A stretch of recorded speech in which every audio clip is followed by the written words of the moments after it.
Olá, tudo bem? Então, no último mês eu tive uma procura muito grande em relação a indeferimentos do processo administrativo em relação ao benefício LOAS. A maioria eram casos de benefícios negados para autistas. E quando eu ia verificar o processo administrativo, eu constatava que a parte da relação saúde estava ali deferida pelo médico. Porém, a parte em relação à situação socioeconômica não estava deferida.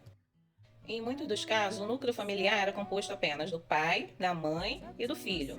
Porém, tinha um deles que recebia mais de um salário mínimo. E o INSS ele tem por base apenas fazer a análise em relação à renda per capita, como sendo ela um quarto do salário mínimo. Então, vejamos bem, se o pai ou a mãe recebe R$ 2.000, que era a maioria dos casos, eles recebiam mais de R$ 2.000 e essa renda per capita ficou superior a um quarto do salário mínimo. Porém, o INSS ele acabou deixando de verificar, de fazer análise em relação aos gastos, às despesas dedutíveis, né, em relação àquela pessoa que precisa daquele benefício assistencial. E fazendo essa dedução, os valores eles acabavam caindo e ficavam inferiores a um quarto do salário mínimo. Mas isso não foi analisado em nenhum dos processos administrativos que vieram parar em minhas mãos. Porém, o INSS ele só anda fazendo a análise em relação à renda per capita de um quarto do salário mínimo e está deixando de lado a análise em relação à metade do salário mínimo. E para que você possa apresentar essas despesas dedutíveis, você deve ter todas elas comprovadas, documentadas de forma perfeita.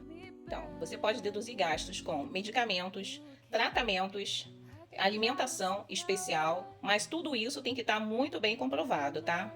Se o grupo familiar ele percebe um quarto ou metade de um salário mínimo, então tem aí a análise socioeconômica em relação a esse benefício deferida. Porém, o que acontece? O INSS ele não está analisando com base em metade do salário mínimo, ele está analisando apenas como se fosse um quarto do salário mínimo e deixando de deduzir as despesas que devem ser consideradas para poder fazer o tratamento de quem precisa desse benefício assistencial.